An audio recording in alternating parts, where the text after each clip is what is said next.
kwizera ni ikintu gikomeye umurokore akwiriye kugendana nacyo kandi ntagisige.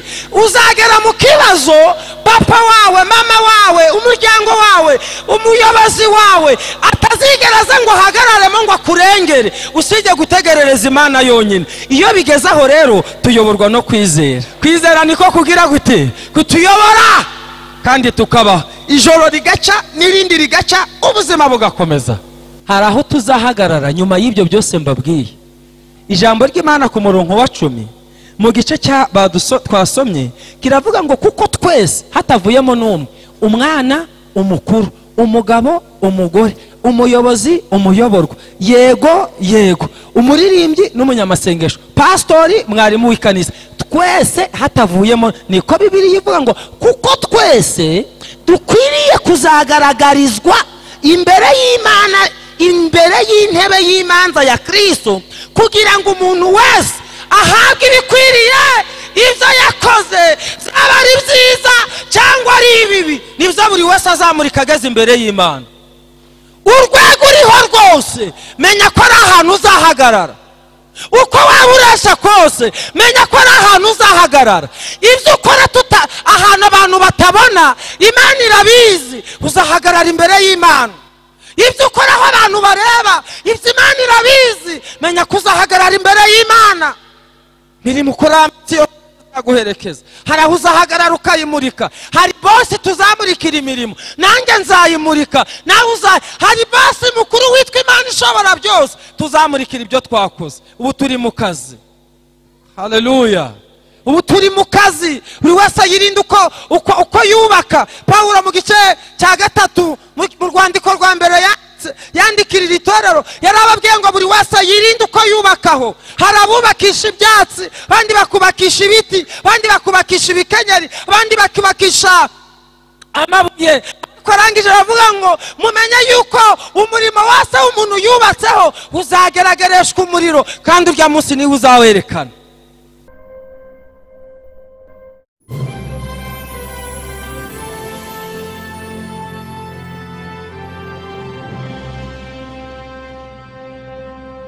Kongera kugera icyangugu. Yesu ashimwe cyane. Haleluya. Ndi inshuti yanyu kumara imyaka myinshi, ntekereza kuba ari inshuro ya 4 ngeze aha. Bwa mbere nahageze nje mu irobanurwa ry'abapastori, bwa kabiri mpaza nje gusengana namwe, dusenga Imana ngo itange urusengero rufite icyerekezo. Aha ntabwo hari harasizwa, ndashima Imana rero kuko hari urusengero. Mumfashe duhe Imana icyubahiro. Imana ishimwe. Bwa gatatu nazanye na korari Umucyo y'Igisenyi, aho nasengeraga mbere yuko ntumwa muri paruwase, nsanga urusengero rurahagaze, ruruzuye, ariko rudakoreye amasuku. Ndashima Imana kubw'imirimo n'ibitangaza Imana yabakoresheje. Muri inshuti zanjye, muri inshuti z'Imana rwose. Imana ihabwe icyubahiro. Haleluya. Imana ishimwe cyane. Ndi umugabo, mfite abana 3 n'umugore, nyoboye paruwase yitwa Mwiyanike, ndi umwangirikani. Imana ibahe umugisha muri diyoseze ya Kivu.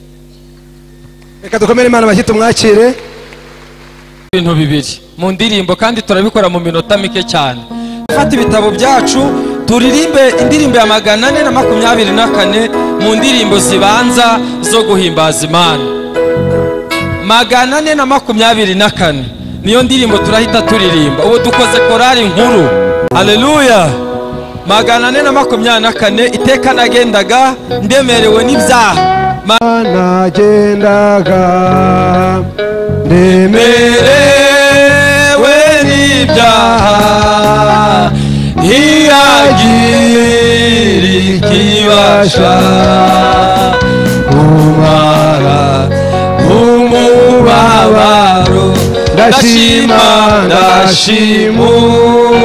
umusaraba, ndashima yamba nziza, ariko cyane cyane ndashima umwami Yesu. Ubwo kugeza ubwo nageze ahantu heza cyane angiriye umumaro ntazima agihugu ndashima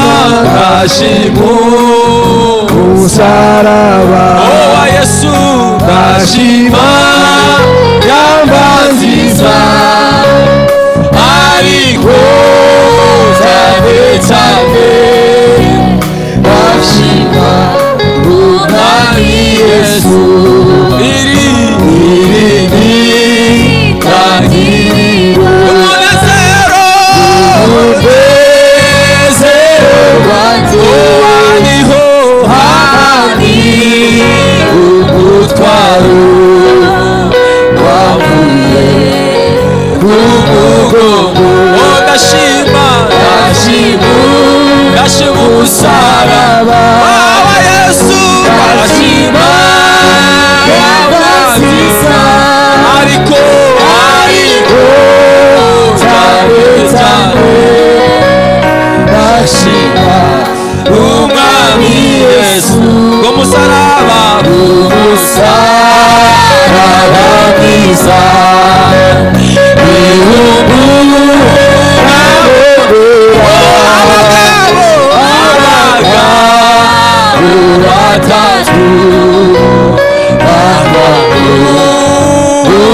mwiza ndashima umusaraba wa Yesu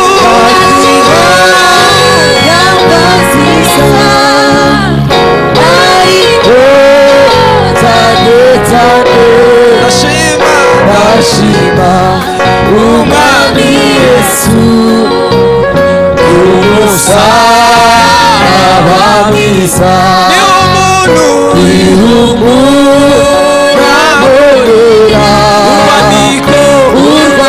urwaniko rw'ijuru haleluya rutaro rw'itorero ndashima umusaraba wa Yesu ndashima yabaziza ariko cyane ndashima umwami Yesu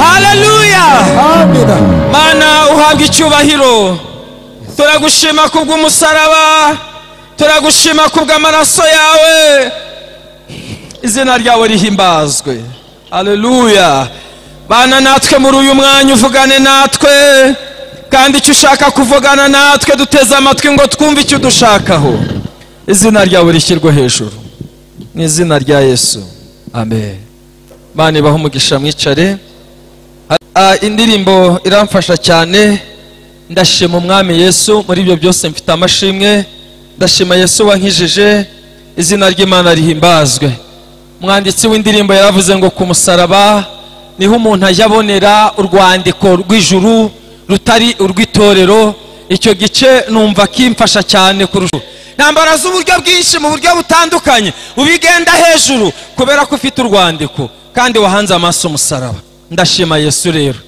haleluya aba twasenganye ejo twaganiriye ijambo rikomeye rivuga ngo ibanga ryo guhindurirwa amateka tugira amateka atandukanye tugiba mu buzima butandukanye tuba mu kazi gatandukanye yewe tunabayeho mu buryo butandukanye ariko ibanga ryo kugira ngo umuntu ahindurirwe amateka hari igihe uri mu mateka mabi Imana ikaguhindurira amateka ntabwo ipfa kuyahindura hari aho binyura hari aho bica amateka agahinduka haleluya twasomye ijambo ry'Imana ejo narafashijwe cyane nubwo ari njye wavugaga ariko nanjye narafashijwe numva hari izindi mbaraga twize ku mugabo bita Ezekiya mwami w'Abayisiraheli hari ibintu bitatu yakoze Imana iravuga ati wowe Ezekiya nteye vinda vivuye burya twakorana n'imishinga ifatika yakoze ibintu bitatu byari byarananiranye muri Isiraheli bitera Imana kumukunda ndetse n'amateka yarahinduka burya kwa iminsi yo kubaho ntabwo byapfuye kwizana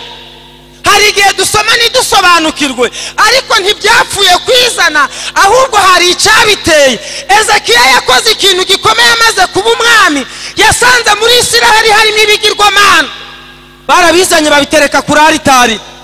Harimo ikigirwamana gikuru cyitwaga Nehushitani gifatanyije na Dagoni na Bayali. Abayisiraheli barabizana babitereka kuri aritari, bagera imbere bakabyubararira.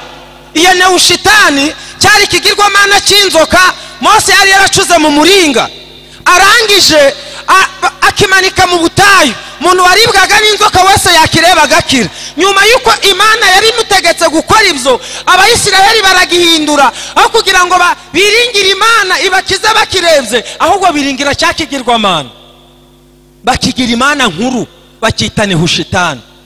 Ezekiya amaze kujya ku ngoma rero, yafashe inyundo yitwa kinubi y'abafundi. Nge nizi gifundi muri segondaire muri hangana, ninzaname by'ubufundi cyane, ubwo nuko ndaba narisanze muri hangana. Yafashe kinubi y'abafundi pima nk'ibiro nka 25, ajya kuri Nehushitani nakupita. Ezekiya sohora umwanda mu nzu y'Imana. Icyo kinezeza Imana. Haleluya! Hari ibyo dukwiriye gukubita bikava imbere yacu, izina ry'Imana rigahabwa icyubahiro, kuko dufite Yesu. Twageze ku musaraba. Cya kabiri yakoze, Abayisiraheli bari bamaze kujyamo ibice, barimo amagrupe, Abayefurayimu, Abayuda, bande batacyumvikana.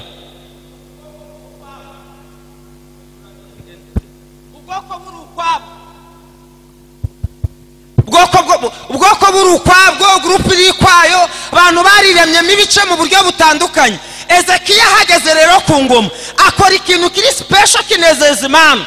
Ategura Pasika nziza, atumira Abayisiraheli imiryango 12. Buri muryango woherereza urwandiko rwanditse ngo mwese ndabatumiye muzazi Yerusalemu twizihize Pasika. Arangije gutegurira ibimasa, atekera Abayisiraheli bose, bararya barahaga bizihiza Pasika. Kuva ubwo bya bice bishiramo Abayisiraheli baba muri fellowship. Mu mpera Imana icyubahiro. Imana igira neza cyane. Cya gatatu, amaze kugeza Abayisiraheli Yerusalemu bongeye guhuza, bagize ikibazo cy'amazi. Yerusalemu nta mazi yahabaga, nuko Ezekiya arangije yigira inama mu mutima, aravuga ati no, nta mpamvu yo kuyobora Abayisiraheli ngo barushwe no kwikorera akajerekani n'akabindi ngo bajye inyuma y'umusozi gushaka y'amazi. Agufatira abasore beza, abagore beza bafite imbaraga, abagabo bafite imbaraga, buri wese amuhigitiyo, amuhereza n'isuka, abahereza n'amapiki. Barangije baragenda barenga umusozi, bagera ku kagezi kitwa Gihoni. Ako kagezi barangije baracukura umuyoboro, baracukura, baraza, arangije ageza neza amazi muri Yerusalemu. Abayisiraheli babonera amazi hafi. Cyo nacyo kinezeza Imana. Ibyo nibyo twavuze ejo, ntago ari byo ngambiriye kuvuga uyu munsi. Reka tujye mu bindi. Nageraga ngo mbwira abantu batari bahari, hari Imana ihindura amateka iyo umuntu abaye neza mu ibanga ryo kwizera Imana. Uzamura kwizera kwawe ukareka Imana igakora. Abakorinto ba kabiri, urwandiko Paulo yandikiye Abakorinto ba kabiri, igice cya 5.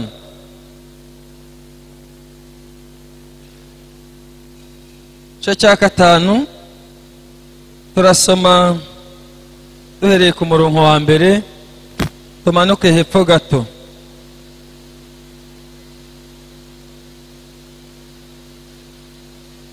Ijambo ry'Imana riravuga ngo tuzi yuko niba inzu y'ingando yacu mwisi zasenywa, dufite inyubako ituruka ku Mana, inzu itubatswe n'intoki itazashira yo mu ijuru. Kuko tunihira muri iyi ngando twifuza kwambikwa inzu yacu itava mu ijuru, kugira ngo tuyambare tutazasangwa twambaye ubusa. Kuko twebwe abari muri iyi si, abari muri iyi ngando tunihira turemerewe, icyakora si uko dushaka kuyamburwa, ahubwo nuko dushaka kwambikwa ya nzu yindi ngo igipfa kimirwe n'ubugingo. Imana niyo yaturemye iyo ngiyo, yaturemeye iyo ngiyo, ndetse yayiduhereye umwuka w'ingwate. Nicyo gituma dukomera mutima iteka, kandi twamenya yuko iyo turi wacu mu mubiri tuba dutuye kure y'umwami wacu, kuko tuba tugenda tuyoborwa no kwizera, tukayoborwa n'ibyo tureba. Nyamara dukomera umutima, kandi icyo turushaho gukunda ni ukwitandukanya n'uyu mubiri kugira ngo twibanire n'umwami wacu. Nicyo gituma tugira umwete wo kumunezeza iyo turi wacu mu mubiri cyangwa tudahari, kuko twebwe umurongo wa 10 ndawutindaho cyane, kuko twebwe dukwiriye kuzagaragarizwa imbere y'intebe y'imanza ya Kristo, kugira ngo umuntu wese ahabwe ibikwiriye ibyo yakoze akiri mu mubiri, ari ibyiza cyangwa ari ibibi. Mwakira ijambo ry'Imana. Mana idufashe. Ndashimira Imana yangiriye icyizere nkongera guhagarara imbere yanyu uko twagiye tubana kugeza uyu munsi. Uyu munsi mfite ijambo rimwe rikubiye magambo make rivuga ngo imirimo yose umuntu akorera mwisi niyo izamuherekeza. Iba ari myiza cyangwa ari mibi niyo izaguherekeza. Mana idufashe cyane, kandi Mana iduhe imbaraga, kandi Mana iduhe ku mavuta yayo no ku butunzi bwayo butagira akagero, ari bwo buntu bwayo. Mana itugirire neza cyane. Imirimo yose umuntu akorera mwisi, ya magambo Paulo yandikiye Abakorinto muri urwandiko rwa 2. Ryari itorero ryahuye n'ingorane cyane, ryari itorero ryari rifite ibihanda bibiri. Igihanda cya mbere cyari Korinto, ari cy'ibice. Ryari itorero ryiremyemo ibice, harimo ibice 4. Igice cya mbere kibwiraga ko ari icya Paulo, igice cya kabiri kibwiraga ko ari icya Apolo, icya gatatu kibwiraga ko ari icya Kefa, igice cya kane cyavugaga ko ari icya Kristo. Ibyo bice rero byari biri muri iryo torero, kandi ntabwo byari byoroshye. Ryari itorero rikomeye, ryari itorero ryashinze imizi, ariko rikarangwamo n'ibyo bice bitewe n'abigisha cyangwa n'abahatambutse bagiye bavuga Imana, abantu bakaza bakabubakaho. Ubwo rero yisomye mu gice cya mbere mu rwandiko rwa mbere, Paulo yarababwiye ngo Paulo niki, Kefa ninde, cyangwa ngewe ndinde? Avuga ngo Yesu Kristo twebwe twateye imbuto, ariko Kristo niwe nyirazo, ugira ute uzikuza. Imana ihabwe icyubahiro. Ndashima Imana ko twese turi aba Kristo, izina ry'Imana rihimbazwe. Arangije kubabwira ibyo, harimo n'ikindi gihanda cya kabiri gikomeye cyitwa ubusambanyi. Sambanyi bw'indengakamere bwabaga muri uriya murwa. Imana idufashe cyane, kandi Imana itugirire neza. Bwatumye rero Paulo akunda kwandikira iri torero ry'i Korinto, akaribwira ibintu bikomeye. Ariko ageze muri iki gice cya 5 yavuzemo ibintu bibiri muri aya magambo yose dusomye. Numva nongeye gukumbura ijuru, numva nongeye kugira ishyaka n'inyota n'umuhati byo kumva nakorera Imana. Yababwiye ibintu byo kutiringira iyi nzu yacu dutuyemo cyangwa uyu mubiri dufite. Nicyo cya mbere yababwiye. Twebwe dukwiriye guharanira kuzatura mu nzu yacu itavu, naho uyu mubiri wacu uva, mubiri wacu upfa, mubiri wacu urwara, mubiri wacu ubabara, umubiri n'umubiri hura n'ibintu byinshi bitandukanye, kandi biraguhinduka, ejo bikakugarama, ukazagaragara nkaho ntacyo wakoze kubera kuba mu nzu iva. Ariko arababwira ngo reka mbabwire inzu itavu. Haleluya. Yavuze arababwira ngo mukwiriye gukomera umutima nubwo mutuye mu nzu iva. Mukwiriye gukomera umutima nubwo dutuye mu nzu iva, inzu yuzuye uburwayi, inzu yuzuye amaganya, inzu yuzuye kubura akazi, yuzuye kutagira ibiguhagije, inzu yuzuye ibintu byinshi bitandukanye, ariko mukomere umutima. Haleluya. Banyacyangugu mukomere iki? Mukomere umutima, mwiringire Imana ya yindi yaduhamagaye tugasha ku musaraba tukahabonera urwandiko. Iyo ngiye iri kukubwira ngo komera umutima, kandi nubwo utuye mu nzu iva, Imana yacu niyo kwizerwa, kugirira neza. Imana ishimwe. Ejo nabwiye abantu, yewe nahamagariwe igipasiteri ntagikunda, ntabwo nakundaga igipasitori, nagihamagariwe ntagikunda, nkizamo. Nari muto cyane, nari mfite imyaka 27, narobanuwe muri 2013. Cyo gihe rero nari jeune mariye, mudamu wanjye dufite akana kamwe kameze nk'abiri. Ntabwo nakundaga igipasitori, ariko kutagikunda hari akuntu nahengereje to, ndebye ibintu bibamo n'imibabaro ibamo. Ndavuga ati Imana Nyiringabo, twasezeranye ko nzagukorera, ndabyemeye, ariko kugukorera ndi pastori ndabihakanye. Nkavuga Imana mu bundi buryo. Impamagaye kuza rero byaranduhije, burangerageza kugenda ntuje cyane, kuko mbere yuko nza mu gipastor Imana yanyujije mu ikosa abo twabanye ejo narabibabwiye utakaza akazi ndetse ugatakaza n'ibyakubeshaho Imana ikakwigisha mu buryo bwose kugira ngo ikuronke Imana ishaka kukuronka ntaho wayikwepera aho wajya hose irahagusanga iraza ikeme ugahomba baravuze ngo nabihinduye igihombo kubwo kugira gute kunguka Kristo. Haleluya. Naje murera arigezemo ndushaho gukunda Imana cyane, ikintu cyatumye nkunda Imana kurushaho, nkumva ndayikunze, nkumva ndanagikunze, n'ubu tuvuganye umbwiye ngo urakimvanamo ntabwo byavamo, naragikunze ngikundira iki rero? Iyo wizeye Imana ukagumya kuba ku musaraba, Imana yakwiyereka ikugendaho ikwereka koko yaguhamagaye, na umve irabikwereka ntabwo igusiga, ibiguhetse ku mugongo, ravuga ati mwana wanjye turi kumwe, komera umutima, mukomere, yaduhamagaye niyo kwizerwa, no kubikora izabikora. Haleluya. Ndarobanurwa ndabishaka, umunsi wo kurobanurwa kwanjye niwo munsi narizeho amarira menshi, nkibaza ibintu ngiye kujyamo. Ngewe mvuka kuri brasserie abahazi, ariko yakundaga kudusura Gisenyi mwikanisa yitwa Irubona. Abazi kuri brasserie harya ukiva mu cyombo buryo bawageze mu rugo, niho nakoreraga umurimo. Noneho ndobanuwe banjyana mu cyaro, hataba inzu, hataba iki, hepfo Yesu w'i Nazareti we, aha nta muhanda, nta muriro, nta mazi, ndavuga Mana burya ujyushyira mu bihano bingana gutya, mugendi kutotoma ngo ni bihano. Imana irambwira ati tega amatwi nkubwire, ninjye wabikoze, tuza nzabana nawe. Ahantu hamaze imyaka 15 ni paruwasa yitwa Mwiyanike. Abapastori bajyayo bakahava nta n'ubirukanye, bakikorera ibirago bagataha. Muri myaka 15 hanyuze abapastori 3 batahabaye, mpajya ndi umupastori wa 4, mbamaze imyaka 8, ariko iyi saha umbwiye ngo mpave ntabwo byavamo.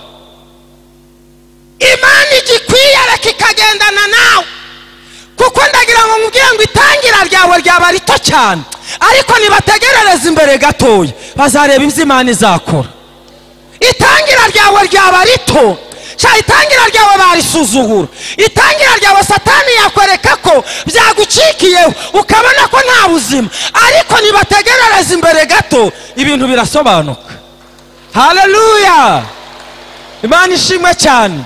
Mujye mukomera umutima. Ikintu nakundiye igipastoro kimwe, suko nagikundiye ko bishop yankunda cyangwa abapastori bankunda, sibyo nagikundiye, sinagikundiye ko mama na data bankunda, barankundaga koko, bakabyuka ati mwana wacu meze ute, tukoherereza isambaza, mbahantu hatabisambaza hatabisoza, ko waramenyereye ubugari n'isambaza, ukajya gukata ibijumba hariya mu ngororero n'imyumbati, mwabakirisitu mwe ntibyapfa koroha. Ariko nabonye Imana Yesu ajya agendana n'umuntu mwitangira rito, imbere gato y'ibintu bigasobanuka. Haleluya. Yesu ashimwe cyane. Muri uru rugendo rero rwo guhanga amaso ku musaraba, umuntu agomba kugendana kwizera, kwizera ko Imana ishoboye byose, idashoboye kimwe, na bya bindi ubona birenze bidashobotse, na bya bindi ubona ukabona byabaye ibi, wabuze icyerekezo. Izere ko mu ijuru hari Imana ishobora byose, icyo kirahagije. Haleluya. Madamu wanjye ahirutse guhura n'ikibazo cy'uburwayi, baramuroga mu cyaro, bibayo cyane. Mbabwire kwizera ni ikintu gikomeye. Nari mbonye ibaruwa imbwira ko ngomba kujya ku ishuri 2019. Noneho aragenda ararwara, mfite umudamu munini cyane w'inzobe usa n'akazunga Rufonse, w'inzobe pe, njya nshimira Imana yangiriye neza. Jean Paul ntubizi? Jean Paul arabizi, ubukwe bwanjye yaraburimo. Noneho arahinamirana, akananwa agafatana n'ibi rya hano, aragenda arakunjama amera nk'umwana wa wundi ufite ubumuga utazigera wunamuka ibiganza n'amaboko bimerutse akajya ahora ameza. Ndabwira Imana ati Mana ko aka kanya umpaye umugore ukambwira ko ngiriye neza uramwishubije. Namurwaje amezi 6 mva muri paruwase ndimuka. Bishop arambwira ati nutahava arapfa have vuba vuba uzi ngi wacu nsubirayo.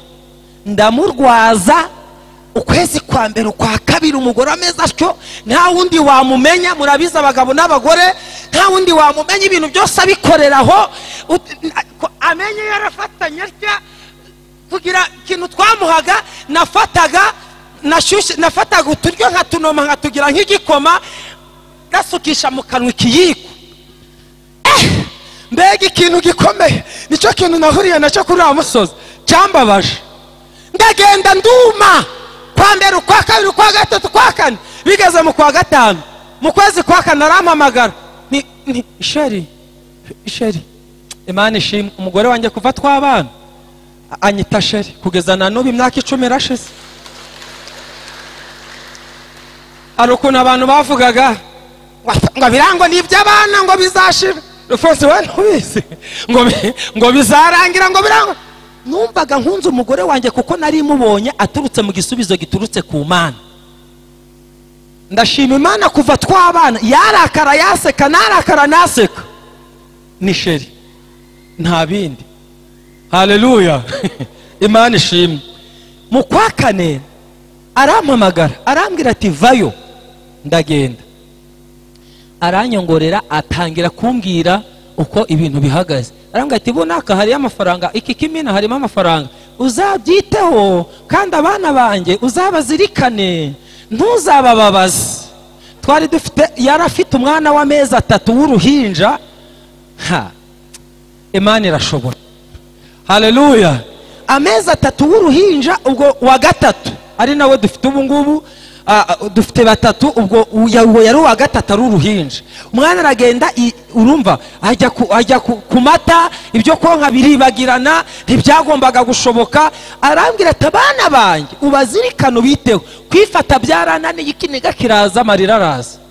Ndavuga mbwira Imana ati Mana basi niba ari kubishatse bikore ariko nzi kutambwiye wambwiye kutazambabaza. Narasenze maze gusenga ndatuza ndabyakira. Kwa kane kurashira mbona ntabwo apfuye. Kwa gatanu kuje mbona Imana iramuri. Mu kwa gatandatu niho nabonye Imana mbona arampamagaye arambwira ngo mpibiryo nge yamenye arafatanuka atangira kurya agafata utuntu nkabona aradukanjije buhoro. Mbona akaboko gatangiye kumerusha mbona akaguru gatangiye kumerusha.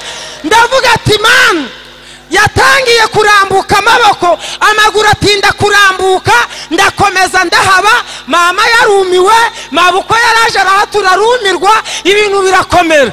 Ndangije ndavuga ati Mana nzi kushobora byose wambwiye ko mpaye umugore wisubiyeho. Haleluya. Yesu ashimwe. Haleluya. Ndashima Imana yacubije umugore wanjye ubu ni muzima n'inzobe. Mana yarakoze ndayishima. Kwizera ni ikintu gikomeye umurokore akwiriye kugendana nacyo kandi ntagisige.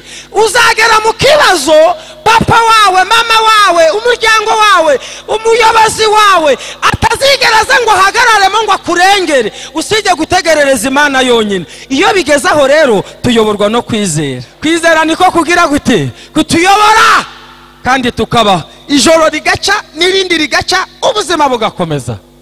Yesu ashimwe cyane. Cya gatatu muri ibyo byose nuko dukwiriye kunezeza Imana. Ubuzima uko bwaba bumeze kose tugomba kunezeza Imana. Mu buzima bwiza tukayinezeza ntitujye mu byaha. Mu buzima bubi tukayinezeza ntitujye uko twaba tumeze kose naho waba uri hose ukibuka ko hejuru y'imbaraga zose hari Imana ibitegeka. Yesu ashimwe. Noneho nyuma yo kuba mw'ubwo buzima ndagira ngo mbabwire ngo araho tuzahagarara. Ubu ngeze kuri finale sinshaka gutinda. hari aho tuzahagarara nyuma y'ibyo byose mbabwiye. Ijambo ry'Imana ku murongo wa 10 mu gice twasomye kiravuga ngo kuko twese hatavuyemo n'umwe, umwana, umukuru, umugabo, umugore, umuyobozi, umuyoborwa, yego yego, umuririmbyi n'umunyamasengesho, pastori, mwarimu w'ikanisa, twese hatavuyemo, niko Bibiliya ivuga ngo kuko twese dukwiriye kuzagaragarizwa imbere y'Imana, imbere y'intebe y'imanza ya Kristo, kugira ngo umuntu wese ahabwe ibikwiriye ibyo yakoze, zaba ari byiza cyangwa ari ibibi, nibyo buri wese azamurika ageze imbere y'Imana. Urwego uriho rwose menya ko ari ahantu uzahagarara, uko waba ureshya kose menya ko ari ahantu uzahagarara. Ibyo ukora ahantu abantu batabona, Imana irabizi, uzahagarara imbere y'Imana. Ibyo ukora aho abantu bareba, ibyo Imana irabizi, menya ko uzahagarara imbere y'Imana. Imirimo ukora izaguherekeza, hari aho uzahagarara ukayimurika. Hari bosi tuzamurikira imirimo, nanjye nzayimurika, nawe hari bosi mukuru witwa Imana ishobora byose, tuzamurikira ibyo twakoze. Ubu turi mu kazi, haleluya, ubu turi mu kazi. Buri wese yirinda uko yubaka. Pawulo mu gice cya 3 mu rwandiko rwa mbere yandikira itorero yarababwiye ngo buri wese yirinde uko yubakaho. Hari abubakisha ibyatsi, abandi bakubakisha ibiti, abandi bakubakisha ibikenyeri, abandi bakubakisha amabuye. Arangije aravuga ngo mumenye yuko umurimo wose w'umuntu yubatseho uzageragereshwa umuriro, kandi urya munsi niwe uzawerekana. Ndashaka ngo dusenge Imana. Hari igihe umuntu aba mu buzima uko bwaba bukumereye kose, ariko ugasanga kwizera Imana byakunaniye, kubana n'Imana no gukomeza kwinezeza byakunaniye. Ngira ikibazo cy'abarokore. Abarokore basenga barushe, abarokore dusenga dufite ibibazo, abarokore dusenga haraho dukeneye ko Imana itugeza. Umuntu akaba ari gucuruza agataro, agasenga Imana tuzantabare, Imana ikamutabara ikamukubita mu iduka, yagera mu iduka ati nabuze umwanya wo kujya gusenga mu materaniro. Kubera ikabarokore tugarigiye tukibagirwa, ko abakristo tugarigiye tukihugiraho. Ndagira ngo mbabwiye ko buri wese afite ahazahagarara kandi afite ibyo azamurika. Azabimurikira bosi mukuru, haleluya.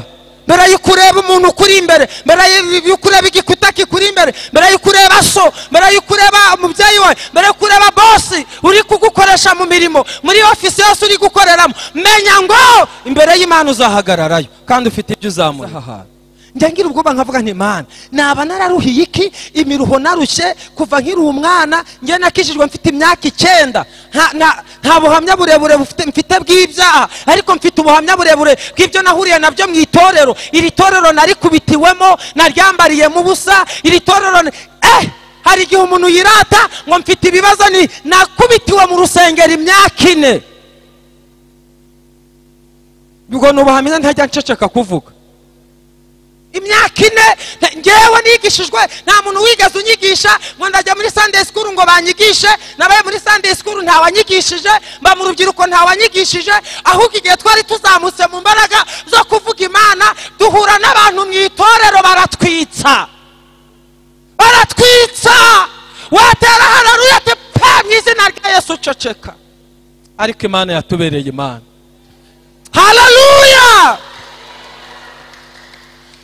Twarakubiswe imyaka 4, nkava ku ishuri nzi ngo ngiye mu bihe byiza, najya gusenga twagira ibihe byiza. Wasenga wajya mu mbaraga z'Imana zo gusenga, ukabona wakagombye kugukiza no kukurengera, yaje ati uri umwana shaweho kwa so ni hariya ndahazi.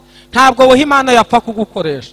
Dufite Imana itagirobanura ku butoni, dufite Imana itagireba nk'abantu, dufite Imana ihindura amateka. Mureke Imana yitwa Imana. Kugendana na Yesu ni ibanga rihambaye, kandi ni ibanga rirenze ayandi mabanga. Ndagira ngo twinjire mu mwanya wo gusenga. Birashoboka ko imbere yawe hari ibyo wananiwe kwihanganira, kwizera kwawe kugacogora, ukananirwa mu rugendo. Umuririmbyi yararimbye ngo ntunanirwa mu rugendo inzira imaze kuramba. Haleluya. No mu bikomeye byo mu iyisi Imana izakuruhura. Haleluya. Imana izagira gute? Imana izakuruhura. Imana ikeneye ko duhagarara nk'abagabo, kuko hari aho tuzamurika, hari aho imirimo yacu izahagarara. Mbere yuko pastor abibona, haraho imirimo yacu izahagarara. mbere yuko umuyobozi wawe abibona mu itorero shingiro, imirimo yawe haraho izahagarara. Mbere yuko mwarimu wawe abibona, imirimo yawe haraho izahagarara. We gukora kugira ngo pastor agushime, kuko nawe ari gukora kugira ngo imirimo yizagaragara imbere y'Imana. Ahubwo kora kugira ngo Imana igire gute, igushime kandi guhe n'imbaraga zo gukomeza. Njyangira ubwoba nkavuga ati Imana nazatangira gutya, ku iherezo nkazasoza nawe. Ubundi njya ntinyi iherezo, kuko itangira ryo rirya ryoroha. Ibintu kubitangira biroroha. Muzarebe mu marushanwa abantu iyo bari mu marushanwa cyangwa se umukino wo kwirukanka, yaba amasiganwa y'amagare yaba n'amarushanwa, abantu bose batangira kivunge, abavuza ifirimbi bakayivuza, abamamaza bakamamaza, bati runaka arabu wa mbere kandi ntibaza uko biragenda, bati runaka azagerayo kandi ntibaza uko ibintu biri bwifate. Abantu basifura bati muhaguruka mugende, bagahaguruka ari ikivunge bakirukanka, bamwe bagakora impanuka bakagwamye. Nta mukino n'uyu w'amasiganwa ushobora kurangira hatagize abagwa mu nzira, ntibishobora. Aho nigeze mbibona. Kandi abasifura bo bakomeza akazi kabo, kandi baba bahagaze bakwitegeye, bareba ukumeze, bameze ukuri bwifate. Ariko ikiruta byose mu masiganwa, aha handi uzamurika ibyo wakoze, urumva ubanye n'Imana ute, urumva mumeranye mute, urumva iyi Imana mubigendanyemo. Mbese imirimo yawe ko izahagararayo, ndangira ikibazo. Iwacu kwa mama aho mvuka ndacyafite umugisha wo kugira ababyeyi. Ndi umwana wa kabiri mu nda ya mama yabyaye abana 11. Mukuru wanjye ntekereza ko yageze n'inaha hari nibuka. Mukuru wanjye afite ubumuga, mu yandi magambo yamenye gukambakamba afite imyaka 15. Mukuru wanjye noneho igihe amariye gukora ageze nko muri za 20 atagira kugendera mu mbago. Kugeza ubu rero hashize nk'imyaka 3 agendera mu mbago. Mbere y'imyaka 3 nuko byari bimeze. Ubu ngubu yagize ubundi bumuga bwo kutabona, amaso yaragiye arahuma burundu.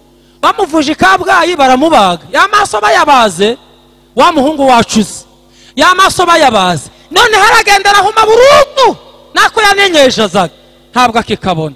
Aba yicaye mu rugo, yicaye atya, afite agatebe bamutereye, ntava mu rugo. Birumvikana niba hari ikintu kindiza nkagira amarira no kugerayo. Kandi niba hari umusanyamasengesho tugira, wa wundi witangaza wikura nkoti wacu n'uwo muhungu.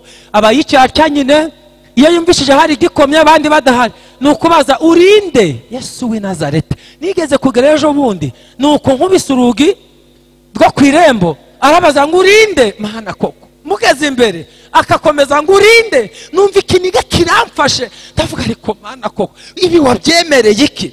Yarahumye burundu, ntabwo akiva aho ari, ntabwo akireba. Narababaye. Yageze hano muri korari Umucyo, muramwibuka mugabo wari urimo wagenderaga mu mbaga simbuka atya, ntimumwibuka? Ubu yarahumye burundu. Mana ubumuga bwo kutabona ntabwo tuzi iyo byaturutse, ntakiva mu rugo, ku rusengero ntakihagera. Ariko ni wa muntu ufata amasengesho yo kwiriza ubusa, agakubita Rike Warini yo mu kwa kabiri igisibo, agikubita seka akarya nijoro gusa 40 akayirangiza. Nuguhora arabaririza, yewe Rike Warini azatangira ryari, kamuha amakuru gusa. Mana niba hari umuntu ndiza nkumva ntabwo mfite ijambo nzabwira Imana, mukuru wanjye abamo avuga ati Mana niba umuntu ufite ubumuga bungana gutya ariko ushobora kwiriza ubusa akabishobora, agashobora kubaziriza igihe abazasengera akabishobora, akabikorera mu rugo, agasenga isengesho rya 9 z'ijoro akabishobora, ngewe bikananira, mfite amaguru 2 n'amaboko 2 n'amaso areba n'ubwenge buzima, nzabwira iki Imana? Nabuze igisubizo, ntabwo mfite icyo kubwira Imana. Iyo ngeze hano zura umubabaro, numva ntazi uko mbaye.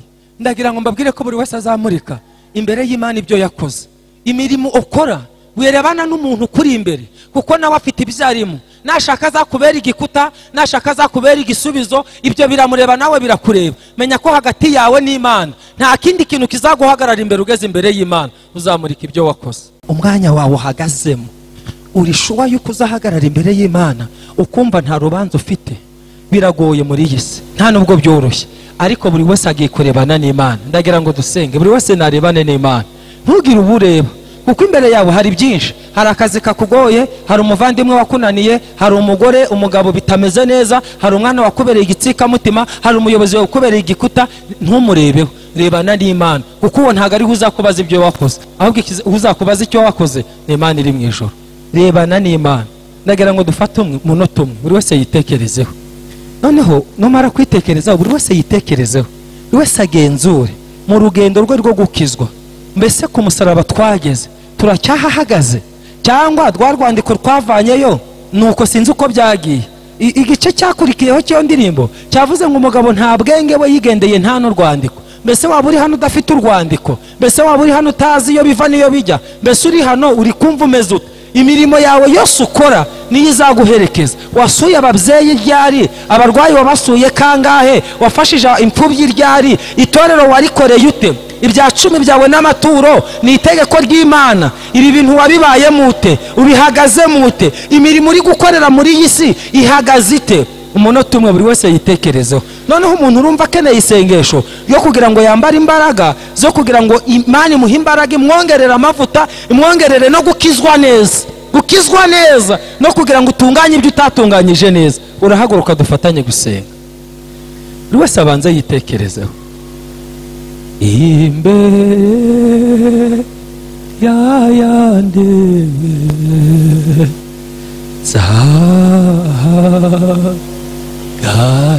garagayo nzabanja nyiminyago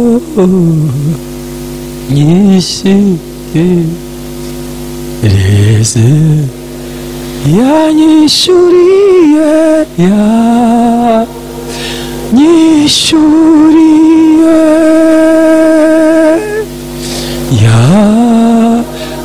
yenda yose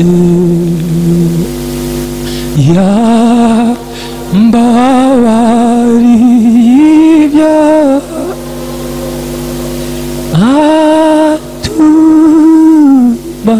atumanira. Itekerezeho, nurangiza uhaguruka utuje dufatanye gusenga. Dusaba Imana kutwongerera imbaraga, dusaba Imana kutugarukaho, dusaba Imana gukomeza kugendana natwe, dusaba Imana kudushoboza ibyo tutashoboye, dusaba Imana tuyibwire ngo Mana udushoboze gukora ibyo dukwiriye gukora, ngo ku iherezo ry'uru rugendo tuzahabwa ikamba ritangirika.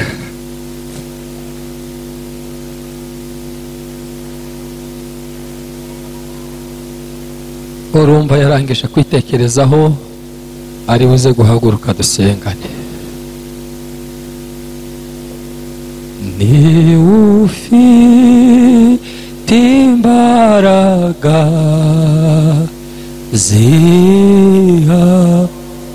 zihagije rwose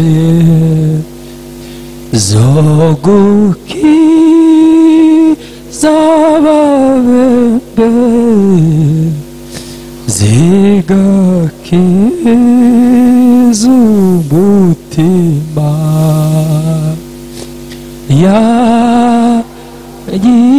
yanyishyuriye yanyenda yose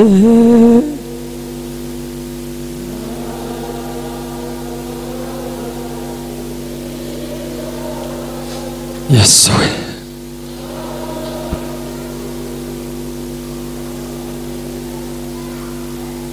Reka dusenge. Nyagasani Mana yacu, izina ryawe ryubahwe. Dawidi yaravuze ngo uzi imyicarire yanjye kandi uzi n'imihagurukire yanjye, kandi umenyera kure cyane ibyo nibwira. Mitima yacu iri imbere yawe, njyewe n'abaja n'abagaragu bawe turi imbere yawe Mana. Turagusabye ngo ubane natwe, tugirire neza. Jambo ryawe ritugezeho rivuganye natwe ko hari aho tuzahagarara imbere yawe tukamurika ibyo twakoze, yatubwiye ngo byaba ari bibi tuzabimurika kandi byaba ari byiza nabyo tuzamurika, buri wese azahemberwa ibikwiranye n'ibyo yakoze. Turagusabye ngo ubane natwe Mana, turagusabye ngo utuyobore Mana, turagusabye Mana ngo utugirire neza, turagusabye ngo utwongerere imbaraga. Rimwe na rimwe duhura na byinshi bikaducogoza mu kwizera, rimwe na rimwe turwana intambara tukananirwa, rimwe na rimwe hari aho tugera tugacoka, ariko turakwiringiye nk'Imana yacu, turakwiringiye nk'umutabazi wacu, ku musaraba aho twaboneye agakiza Mana. Iyo tuhageze turaruhuka, udukomereza amaboko Mana. Komeza itorero ryawe, komeza ubwoko bwawe, komeza intambwe z'abakwiringira, komeza databuja bagushakana umwete.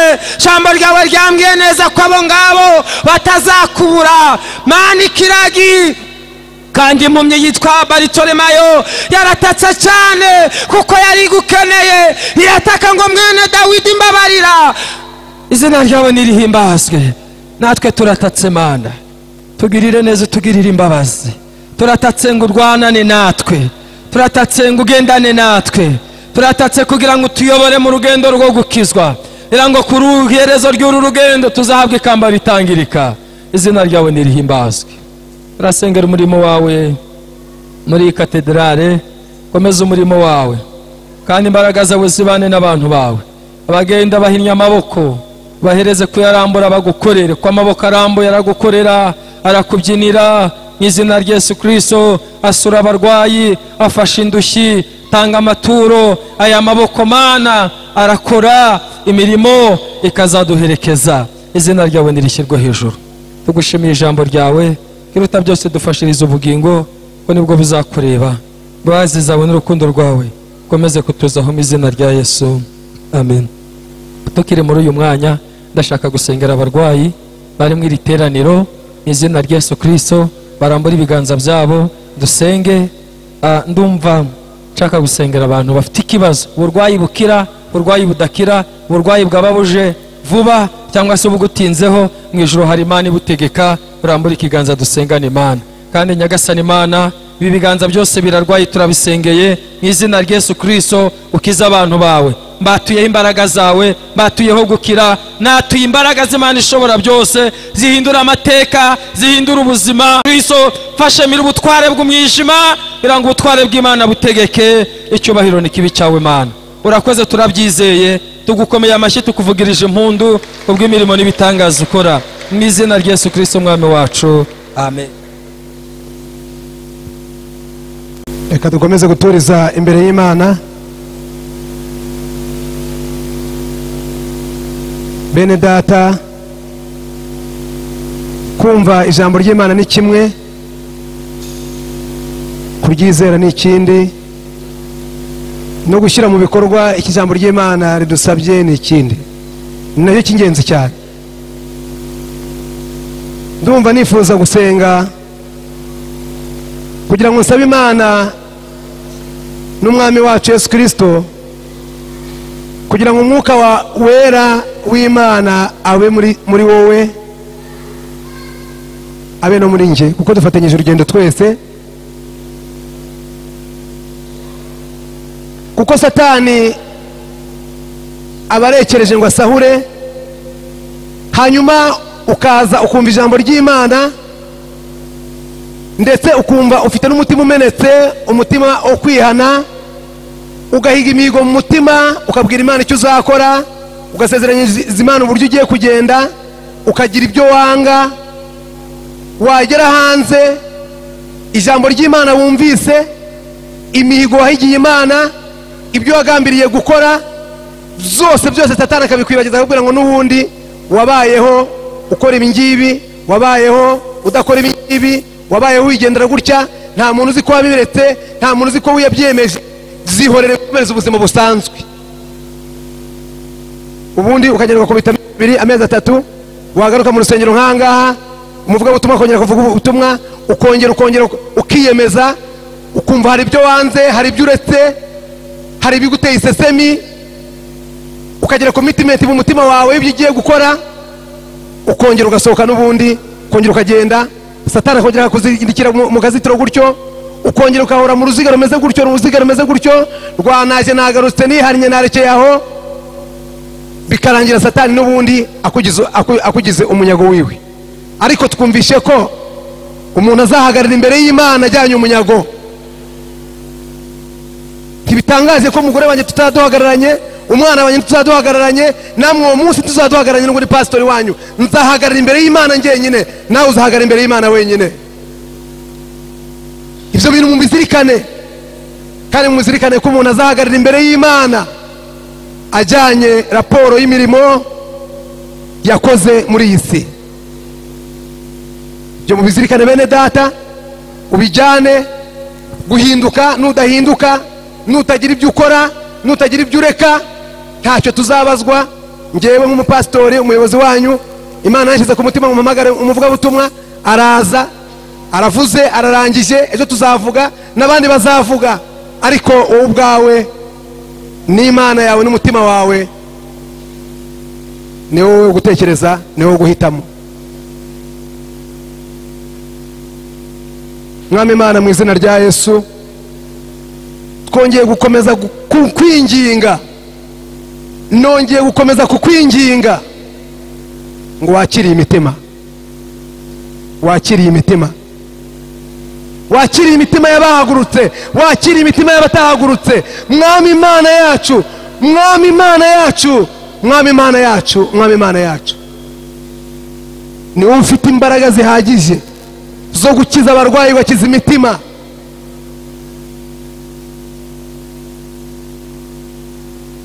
Ndakwinginze kugira ngo iyi mitima uyakire, ndakwinginze kugira ngo kukwiyemeza ukwakire, ndakwinginze kugira ngo iri torero ryakire, iri teraniro ryakire. Nta mutima wakunaniye n'umwe Mwami.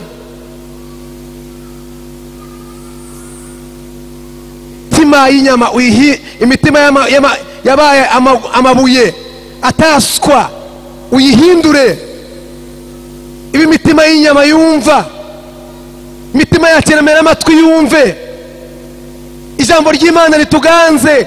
Dukora iki ijambo ry'Imana ritubwiye, tugende nk'abana bawe, dukore nk'abana bawe, dutekereze nk'abana bawe, tugende nk'abana bawe, dusenge nk'abana bawe, duterane nk'abana bawe, turirimbe nk'abana bawe, tuvuge ubutumwa nk'abana bawe, dusenge nk'abana bawe, twitange nk'abana bawe, tube mu itorero nk'abana bawe, tuyobore nk'abana bawe, tuyoboke nk'abana bawe. Mwami Imana yacu, Mwami Imana yacu, Mwami Imana yacu, ndaguhendahenze wowe waduhamagaye muri uyu murimo, wowe waduhamagaye muri uyu murimo. Mwami Imana yacu, uratubwira ngo uzagendana natwe, uzakorana natwe, uzihesha icyubahiro. Mwami, muri katedrali turasenze kugira ngo uhindure amateka y'i katedrali. Mwami, uhindura amateka y'i katedrali, uhindura uhindura imisengere, uhindure Mwami Imana imitekerereze, uhindura akamenyero tumazemo iminsi, uhindure Mwami, uhindure Mwami. Duhagarare munsi y'umusaraba, twubahe, twubahane, duhane agaciro muri katedrali. Mwami,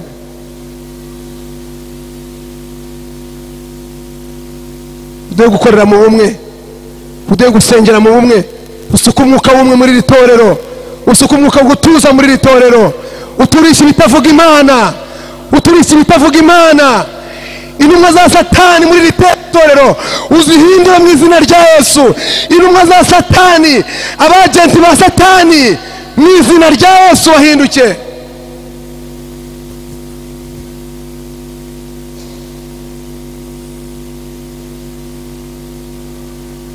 Satani uduteza kudakorera Imana dutuje, udukorera Imana n'imitima yacu, udukorera Imana n'imitima yacu, bikaduteza ubukene, bikaduteza kuba mikore y'umugisha wawe, bikaduteza kuvomera mu bitobotse. Mwami, turinde gukora dufunze amaboko, habwo dukore dufunguye ibiganza. Mwami, urakoze Mwami Yesu, urakoze Mwami Yesu, urakoze Mwami Imana. tuguhaye icyubahiro mwana,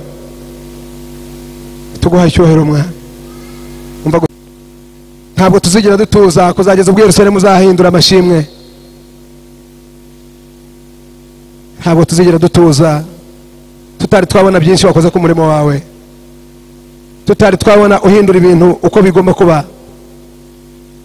Ntabwo tuzatuza tutari twabona turukuramye by'ukuri, kuramye kuzuye. Ntabwo tuzatuza kandi tuzi neza ko turi gusenga Imana yumva, ivuga, ikora, ihindura, ikora ibitangaza. Urakoze mwami Yesu, urakoze Yesu. Reka mbasabe muhaguruke mwese, kambasabe muhaguruke.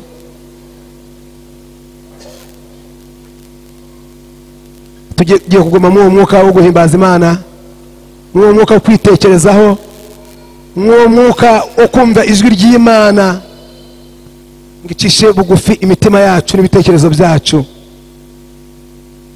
Dutekereza nk'abari kujya mu ijuru, dutekereza nk'abantu bari bazahagarara imbere y'Imana tujyanye iminyago, dufite raporo y'uko twabaye muri iyi si, dufite raporo y'ibyo twakoze mu miryango yacu, dufite raporo y'ibyo twakoze mu itorero, dufite raporo y'ibyo twakoze mu murimo w'Imana.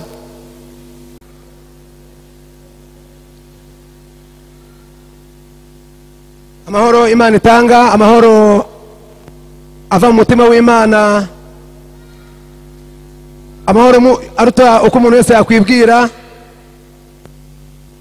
Ayo mahoro adatangwa n'abisi,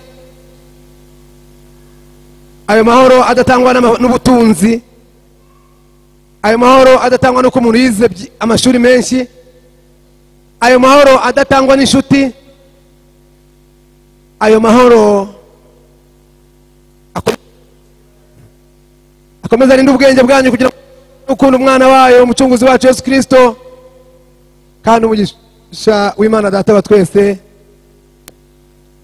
Imana Umwana, Imana Umwuka Wera, uwo mugisha ubane namwe bene data. Uwo mugisha Pasteur muri Kivu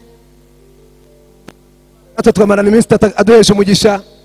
Uwo mugisha ubane nawe hayobora paruwase ye, umugore we, abana, umwana nawe umugeze mu rugo amahoro.